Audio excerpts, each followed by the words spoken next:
Hi friends, Mahanadi வரும் நாட்களில் என்ன நடக்குதுன்னு பார்க்கலாம். ராகினியை பார்க்குறதுக்கு அன்பும் அவங்க பையனும் போகிறாங்க. போயிட்டு அவங்க ஓன்னு ஒப்பாரி வைக்கிறாங்க. அங்கிள் பார்த்தீங்களா எப்படி ஆயிடுச்சுன்னு, உங்கள் வீட்டு பொண்ணு எப்படி என்ன பண்ணிட்டா, அவளை விடுமா, அவளை என் வீட்டு பொண்ணுன்னு சொல்லாதம்மா, எனக்கே அவளை இருக்கிறது சுத்தமாக பிடிக்கலை, நீ வந்ததுக்கப்புறம் அவளை ஒரு கை பார்க்கலான்னு பார்த்தா இப்படி நடந்து போச்சேம்மா அப்படிங்கிறாங்க. அழுகுறாங்க, ஒப்பாரி வைக்கிறாங்க. அதுக்கப்புறம் நீ கவலைப்படாதம்மா, உங்கள் அப்பா ஸ்தானத்தில் நான் இருக்கேம்மா, உன்னை நான் கைவிட்டுருவேனா அப்படிங்கிறாங்க. இப்போ நம்ம அப்பாவை பார்க்க போகிறோம், நீனு வர்றியா, அதை கேட்டு போல தான் வந்தேன். சரிங்க அங்கிள் நானும் வர்றேன் அப்படிங்கிறாங்க. அஜய்கா ராகினி பசுபதியை பார்க்குறதுக்கு அவங்க எல்லாரும் போகிறாங்க. அன்பு போய் பார்க்க போகிறாங்க. இரியா உடனே பார்க்க முடியுமா அப்படின்னு போலீஸ் அவங்கள நிறுத்தி வைக்கிறாங்க. அதுக்கப்புறம் ரொம்ப நேரம் இழுத்தடிச்சதுக்கப்புறம் கூப்பிட்றாங்க. கூப்பிட்டு போய் பார்க்க போகிறாங்க. என்னாச்சுப்பா அப்படின்னு அப்பான்னு கட்டி பிடிச்சா, அப்படி கட்டி பிடிக்க முடியாது, அழுகுறாங்க. என்னை இப்படி விட்டுட்டு வந்துட்டியப்பான்னு, நீ கவலைப்படாமல் தைரியமாக இருமா, எப்படி நான் வெளியில் வந்துடுவேன், வந்துட்டு அந்த காவேரியை பஸ்பமாக்கி ஒரு சொம்புக்குள்ள அடக்கி வைக்கிறேம்மா அப்படிங்கிறாங்க.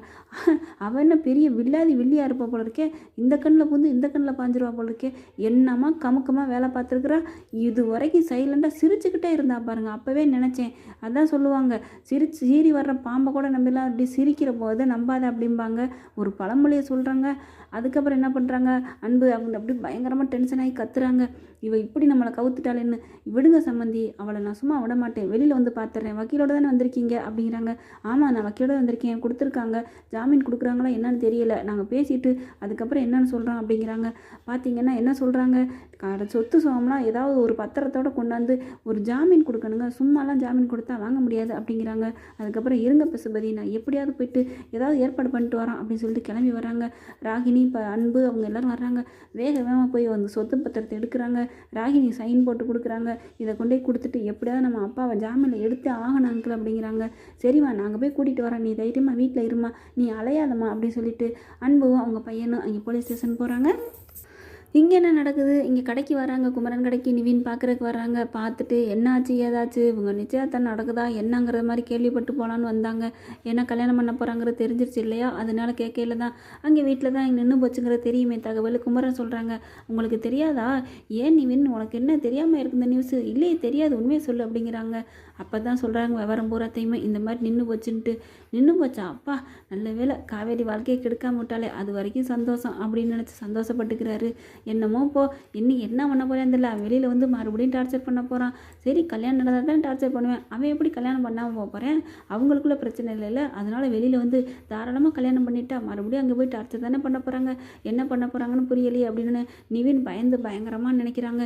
இது என்ன பண்ணுறது, ஏன் புரியலையே, இவன் ஏன் இந்த மாதிரி பண்ணுறாங்க, ஒன்றும் புரிஞ்சுக்க முடியல அப்படின்னு எப்படியாவது நம்ம காவேரி பார்த்து பேசணும் அப்படின்னு நினச்சிட்டு இருக்காங்க. கோயிலுக்கு போகிறாங்க. காவேரி எதர்ச்சியாக போகிறாங்க. நல்லபடியாக முடிச்சு கொடுத்துட்ட கடவுளே, அவள் அந்த வீட்டுக்கு வரவிடாமல் பண்ணிட்ட அப்படின்னு ரொம்ப நன்றி சொல்கிறதுக்கு போகிறாங்க. சாமி கும்பிட்டு திரும்புகிறாங்க. நிவின் வந்து நிற்கிறாங்க. பார்த்துட்டு யாரோ பார்க்குற மாதிரி கண்டுக்காமல் காவேரி போயிட்டுருக்காங்க. நில்லு காவேரி, உன்னை பார்க்கணும் அப்படிங்கிறாங்க. நீங்கள் யார், உங்ககிட்ட நான் ஏன் பார்க்கணும், நான் ஏன் பேசணும், நான் ஏன் நிற்கணும் அப்படின்னு கிளம்புறாங்க. காவேரி ப்ளீஸ் காவேரி ஒரு நிமிஷம் நில்லு காவேரிங்கிறாங்க.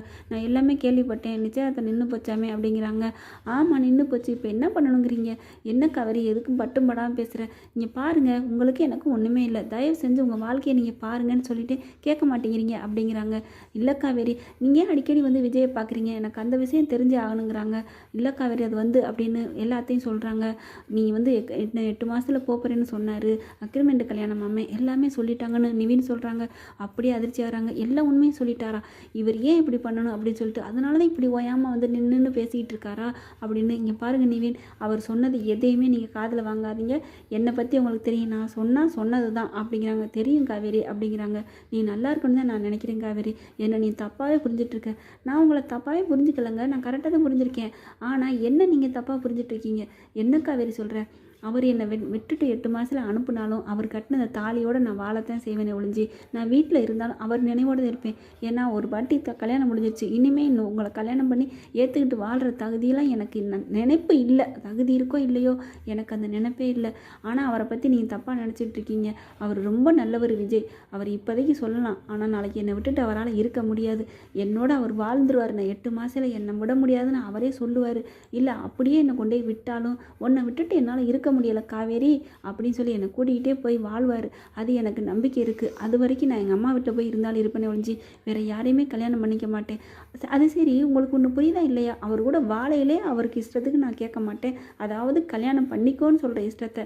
மற்றபடி பொண்டாட்டியாக இருந்துட்டு பொண்டாட்டி புருஷனுக்காக எது வேணாலும் செய்யலாம். ஆனால் நீ பொண்டாட்டியாகவே இருக்காத, வேற ஆளை கட்டிக்கணும்னு சொன்னால் யார் தான் கேட்பா? நான் அவருக்கு மனைவியாக இருக்காதப்போ இன்னொருத்தனுக்கு மனைவியாகுன்னு அவர் சொல்கிறத நான் எப்படி கேட்பேன் நீங்கள் நினைக்கிறீங்க நிவேன் அப்படிங்கிறாங்க. அவங்கள தவிர எனக்கு விஜயை தவிர எனக்கு ஒரு வாழ்க்கையே இல்லை. என் மனசு முழுக்க விஜய் தான் இருக்காங்க. அவங்க என்னை வேணான்னு சொன்னாலும் நான் வீட்டில் போய் இருப்பேன்னு யாரையுமே கட்டிக்க முடியாது. அவர் சொன்னாலும் நான் கேட்க மாட்டேன் நிவேன். தயவு செஞ்சு புரிஞ்சுக்கோங்க. நீங்கள் ஒரு வாழ்க்கையை தேடிக்கங்க. என்னை நினச்சிக்கிட்டே இருக்காதீங்க. நான் சொன்னது தான் கனவுலையும் நடக்காது. நீங்கள் நல்லபடியாக இருக்கணும்னு தான் நான் இப்போவும் சொல்கிறேன். தயவு செஞ்சு இன்னொரு கல்யாணம் பண்ணிவிட்டு நீங்கள் சந்தோஷமாக இருங்க நிவேன். என்ன மறந்துடுங்க. அவர் சொல்கிறான்னு நம்பிக்கிட்டே இருக்காதீங்க அப்படின்னு சொல்லிட்டு அங்கேருந்து தெளிவாக சொல்லிட்டு கிளம்புறாங்க காவேரி அப்படியே சொல்லிட்டு போனோடனே குழம்பி போய் நிற்கிறாங்க நிவின். இப்போ என்ன பண்ணுறது ஒன்றுமே புரியலையே. இவன் நல்லா இருக்கணும்னு தான் நம்ம நினைக்கிறோம், இவன் நம்ம நல்லா இருக்குன்னு நினைக்கிறாளே. காவேரி, உன் வாழ்க்கை நல்லா இருந்தால் சரி, விஜய் நல்லவராக தான் இருக்கார், அவரோட நீ வாழ்ந்தாலும் எனக்கு சந்தோஷம் தான் அப்படின்னு சொல்லிட்டு அங்கேருந்து கிளம்புறாங்க. ஓகே ஃப்ரெண்ட்ஸ், பார்க்கலாம் என்ன நடக்குதுன்னு. உங்கள் பொண்ணான கையில் ஒரு லைக்கை போட்டு சப்ஸ்கிரைப் பண்ணிடுங்க. Thank you friends.